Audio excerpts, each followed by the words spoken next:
Hi friends, तो आज हम लाइव आंसर राइटिंग की एक सीरीज़ स्टार्ट करने वाले हैं। तो अपन लाइव आंसर राइटिंग करेंगे। तो देख सकते हो कि आज हमारा क्वेश्चन है, मैंग्रोव किस प्रकार से डिफेंस का काम करते हैं कोस्टल लाइन के एरिया में फ्लडिंग से। तो सबसे पहले हम इंट्रोडक्टरी पार्ट लिखेंगे। तो जो अपना इंट्रोडक्टरी पार्ट है ये हमेशा हमारा 10 मार्किंग के क्वेश्चन में 20 to 30 वर्ड्स का होना चाहिए, या फिर आप 30 to 40 भी लिख सकते हो, है ना। और ध्यान रखना कि इंट्रोडक्टरी पार्ट के अंदर कुछ भी गलत ना लिखें। मतलब कि जो अगर आपको किसी की डाटा के बारे में अच्छे से नहीं पता है तो आप उसको मत लिखिए।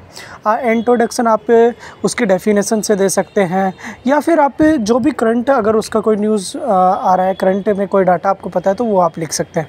जैसे कि मैंग्रोव कहाँ कहाँ प्रेजेंट है, ऐसा कुछ डाल के आप लिख सकते हो, या फिर मैंग्रोव्स के बारे में आपको कुछ और पता है तो आप वो डाल सकते हो।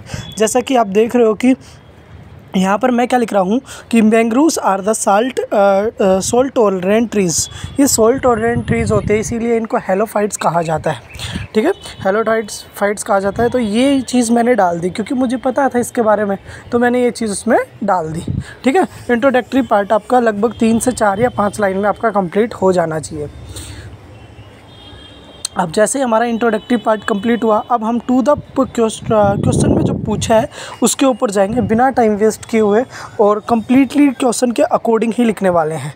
तो आप देख सकते हो अपना अभी आगे का स्टार्ट कर रहे हैं कि अब हम लिखेंगे कि मैंग्रोव किस प्रकार से डिफेंस का काम करते हैं फ्लडिंग से कोस्टल एरियाज़ के अंदर। तो जैसा कि आप डाल सकते हो, और इसके अंदर मैंने अंडरलाइन वगैरह नहीं किया, तो ये हमारी पहली गलती थी, क्योंकि पहला आंसर राइटिंग है तो यार बहुत सारी चीज़ें हमने मिस कर रहे हैं अपने को। जब हम आंसर राइटिंग कर रहे हैं, जब हम कोई चीज़ इंपॉर्टेंट लिख रहे हैं, जैसे कि मैंने हेलोफाइट्स लिखा, या फिर मैंने बताया कि ये साल्ट टॉलरेंट होते, तो इनके नीचे अंडरलाइन करना चाहिए, हमें बहुत ज़्यादा बेनिफिशियल होता है। और जब भी आप कोई सब हेडिंग दे रहे हो किसी भी चीज़ को, जैसे कि यहाँ पर मैंने सब हेडिंग दी तो यहाँ मैंने अंडरलाइन किया, इसको बॉक्स में बंद कर दे तो ज़्यादा बेटर होगा, है ना। तो देख सकते हो। और अब हम ज़्यादातर क्या क्वेश्चन को कैसे लिखेंगे, पॉइंट्स में लिखेंगे, क्योंकि पढ़ने वाले को भी दिक्कत नहीं होनी चाहिए हमारे क्वेश्चन से। ठीक है, तो पॉइंट्स में हम इसको कवर अप करेंगे।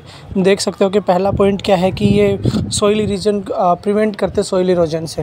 तो सॉइल इरोजन नहीं हो पाएगी, क्योंकि मैंग्रोव जो होते हैं वो तुम्हें पता ही है कि वो मतलब पानी के अंदर उनकी जड़ें होती हैं, है ना। तो ये मिट्टी के कटाव को रोकते हैं। तो आप देख सकते हो ऐसे करके आपको ये जो पार्ट है ये सबसे ज़्यादा इम्पोर्टेंट होता है, क्योंकि आप इसके अंदर जो क्वेश्चन में पूछा है वो चीज़ डाल रहे हैं। तो सबसे ज़्यादा इम्पोर्टेंट पार्ट यही होता है हमारा। तो इसके ऊपर आप अपना टाइम लीजिए, अच्छे से पढ़िए और लिखिए। जैसा कि आप देख सकते हो, दूसरा पॉइंट मैं लिख रहा हूँ, provide security from cyclone, tsunamis and other activities, जो भी होती है ओशियनिक एक्टिविटीज़ होती है उनसे। ठीक है, तो ये हमारा एक पॉइंट हो गया। नेक्स्ट पॉइंट हम लिखने वाले हैं अब इसके ऊपर। तो ये हमें सोचने में थोड़ा टाइम लगता है, लेकिन अपने को लिखना है 10 मिनट के। जो हमारा ये 10 मार्किंग क्वेश्चन है, जो कि 150 वर्ड्स में लिखना होता है। ठीक है, तो ऐसे कोई एग्जैक्ट गिन के नहीं लिखने होते 150 वर्ड्स हमें, तो आप इधर उधर कर सकते हो थोड़ा बहुत, है ना। आपके वर्ड्स के अंदर लगभग आपको 2 पेज के आसपास बढ़ना होता है, 2 पेजेस कवर अप करने होते हैं अपने को 10 मार्किंग क्वेश्चन के लिए।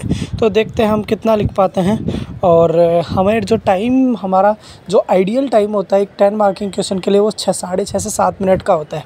7 मिनट के अंदर लिखना होता है, लेकिन पहली बार है तो शायद 7 मिनट में तो नहीं हो पाएगा। चलो देखते हैं कितना टाइम लगता है, कोशिश करते हैं ख़त्म करने की हमारे क्वेश्चन को। थर्ड पॉइंट, जैसा कि तुम देख सकते हो, ये होम होता है सेवरल ओशियनिक स्पीसीज़ का, एक्वाकल्चर वगैरह जो मैं डाल रहा हूँ इसके अंदर। मतलब उस टाइम पे जो हमें याद आता है वो इससे रिलेटेड होना चाहिए, सबसे बड़ी चीज़ ये है। आप ऐसे ही कुछ भी नहीं डाल सकते, और जो आपका क्वेश्चन पूछा है उसका कुछ ना कुछ उसमें रेफरेंस होना चाहिए। ऐसे नहीं कि कुछ भी पॉइंट मिल रहा है आप डाल दे रहे हो, वो नहीं चलेगा। ठीक है, it provide nesting facilities of the aquatic animals. हाँ, ये भी प्रोवाइड करता है, तो आप ये भी डाल सकते हो कि जो मैंग्रोव्स होते हैं यही तो प्रोवाइड करते हैं हमें, और नेस्टिंग फैसिलिटीज़ वगैरह, तो ये बहुत ज़रूरी होते हैं। अगला पॉइंट आप देख सकते हो, बिल्कुल इंटरमीडिएट जोन होता है, जिसके कारण ही फ्लडिंग वगैरह रुक जाती है भाई। यहाँ से टेरेस्टेरियल ऑर्गेनिजम्स और एक्वेटिक ऑर्गेनिज्म के बीच में जो इंटरमीडिएट जोन का काम करता है वो यही करता है। ये पॉइंट्स थोड़ा ऊपर आना चाहिए था और इसको अंडरलाइन करना चाहिए था, क्योंकि ये पॉइंट बहुत ही इंपॉर्टेंट है according to demand of question. ठीक है,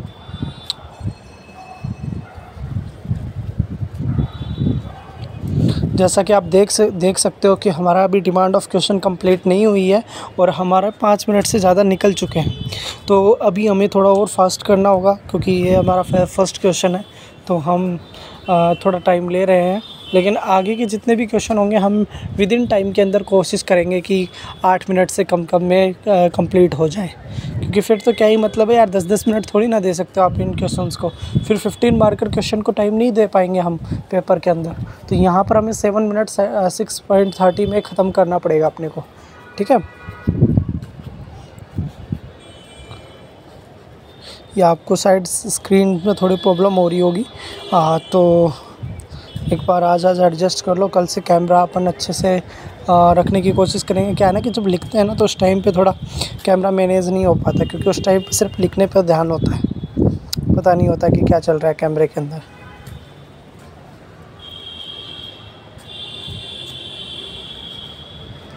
देखो, बहुत आप आंसर राइटिंग लिखना स्टार्ट करो, क्योंकि भाई पता तो चले कि कितना लिख पा रहे हो आप।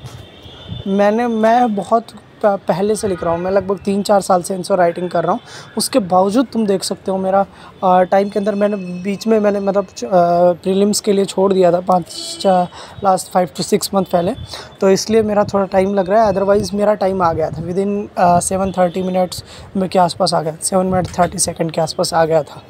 तो अभी देखते हैं कितने मिनट में होता है। सेकंड पेज आ गया। चलो अब यहाँ पर हम एग्जांपल्स डालेंगे कि कहाँ कहाँ ऐसा हुआ फ्लडिंग से हमें बचाया है, तो वो सब एग्जांपल्स हम डालेंगे यहाँ पर।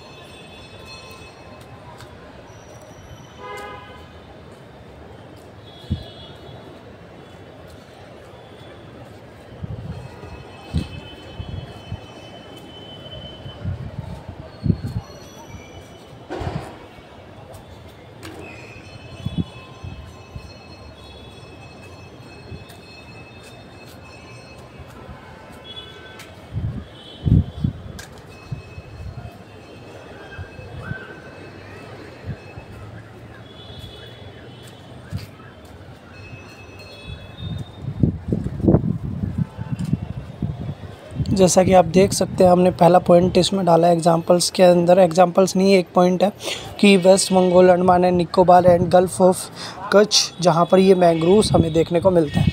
वेस्ट बंगाल में तो बहुत देखने को मिलता है, सुंदरबन डेल्टा है ना, वहाँ पर बहुत सारे मैंग्रोव्स हैं। और उड़ीसा साइड भी है, वो शायद मैंने इंक्लूड करना भूल गया हूँगा इसके अंदर।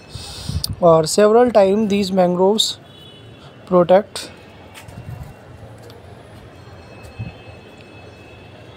उड़ीसा डाल दिया ना, देखो उड़ीसा एंड वेस्ट बंगाल ही डालूँगा, मेरे को जितना लग रहा है मुझे, उड़ीसा एंड वेस्ट बंगाल।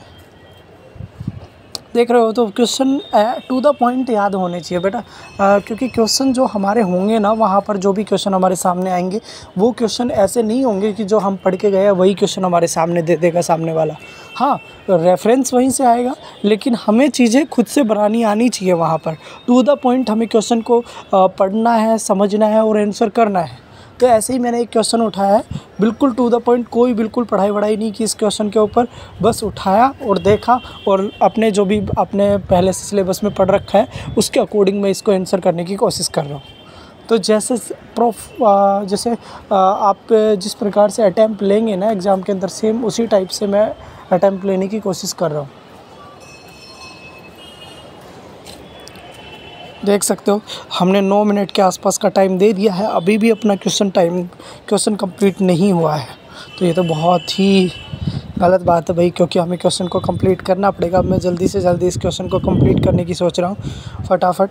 अब मैं इसको जितना जल्दी हो सके कुछ भी मतलब कंक्लूजन पार्ट लिखने की कोशिश कर रहा हूँ। और कंक्लूजन पार्ट बहुत इंपॉर्टेंट होता है, क्योंकि यहाँ पर आप अपने क्वेश्चन को एंडिंग दे रहे हैं, तो conclusion part must be very impressive. Otherwise भाई क्या होता है ना कि सामने वाला आपके क्वेश्चन के अंदर अच्छे मार्क्स देता नहीं दे के जाएगा। तो ये क्वेश्चन तो हमारा इतना बेस्ट हुआ नहीं है। ये क्वेश्चन तो आप मानो 2 से 3 नंबर का ही हुआ है, 2 से 3 या 4 नंबर दे के जाएगा 10 में से, वो भी बहुत है मेरे हिसाब से इस क्वेश्चन के लिए तो। ठीक है, हमने इसी प्रकार से लिखा है, पर करना कंप्लीट है। सबसे पहली बात, हमें अटेंड सारे क्वेश्चन करने हैं ना, 20 के 20 क्वेश्चन अटैम्प्ट करने हैं, तो सबसे ज़्यादा ज़रूरी वही होता है एग्ज़ाम के लिए। तो 10 मिनट हो चुके हैं, अब इससे ज़्यादा टाइम मेरे हिसाब से इस क्वेश्चन का नहीं बनता है। ठीक है, फिर भी लिखे ही जा रहे हैं, देखते हैं कितना टाइम लगता है।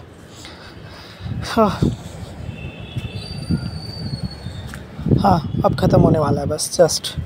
तो ऐसे करके हमारा क्वेश्चन कंप्लीट होता है और ये सीरीज़ हम आगे जारी रखेंगे।